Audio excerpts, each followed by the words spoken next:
Good afternoon. The Security Council's done two bits of business on Afghanistan today. First, the Security Council has condemned the appalling suicide bomb attack outside the Indian Embassy in Kabul. I think this is another reminder of the dangers that the Taliban pose to the Afghan population and to the international community in Afghanistan, and the importance of the continued international efforts there. And I'm very glad that we have just now in the Security Council unanimously adopted the extension of the mandate for the International Security Assistance Force, the NATO presence in Afghanistan. I think this underlines the extent of international support for the international effort there. And if I could just highlight one point, that is that this resolution goes out of its way to emphasize the importance of protecting the Afghan civilian population, which is one of the centerpieces of General McChrystal's approach as NATO commander on the ground.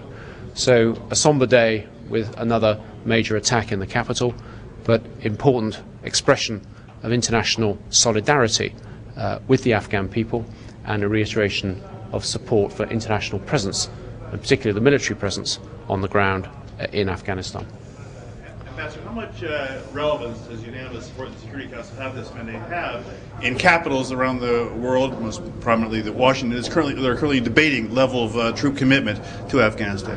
Well, this resolution says nothing about the level of troops. That's a matter for the Doesn't it urge more commitments or equipment? It certainly urges that effort should be sustained and that we should have the forces there necessary to deliver on the tasks.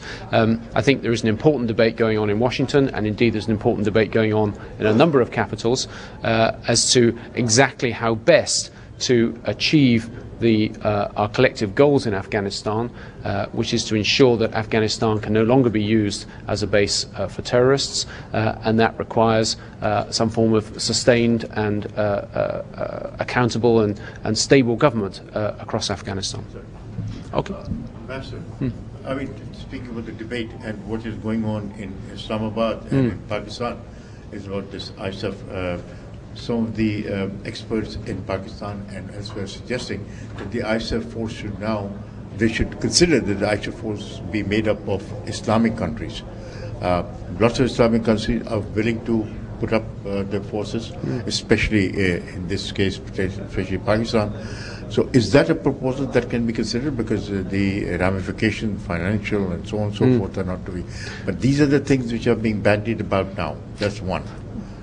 The other one is a proposal is that somehow that in rapprochement, Taliban should be allowed to form a political party, an entity of their own in Afghanistan. These are the two things that what do you? Yeah. Well, the NATO force is present in Afghanistan under a mandate from the United Nations and at the invitation of the Afghan government.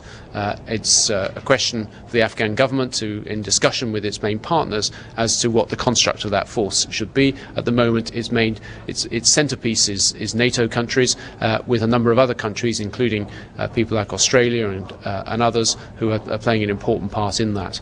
On the question of involvement of elements of the Taliban, I think the Afghan government has always been open to any group that's prepared to accept the Afghan constitution, prepared to accept purely political means to take part in Afghan politics. There's not a difficulty there, and we would very much welcome it if elements of the Taliban did indeed put down their arms, stop their insurgency, stop their terrorist activities, and were prepared to participate in Afghan politics within the framework of the Afghan constitution. Please. Yes, thank you. Now you emphasize the importance of the role of ISAF, but in fact the condition of Afghanistan is very bad. What's your perspective about how to achieve ISAF's goal?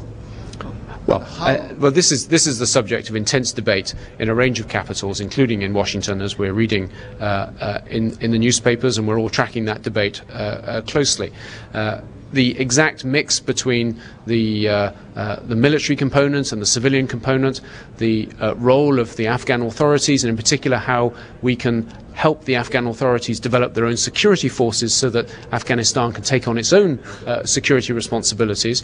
These are important elements of the mix that are being considered in a range of capitals. So I think we are looking for clarity from political leaders on these questions. These are very difficult issues, and then once we have that, we can then work out the best elements for how to best to pursue our collective strategy in Afghanistan. Thanks very much. Well, I did really. I said it was a matter for discussion between the Afghan government and its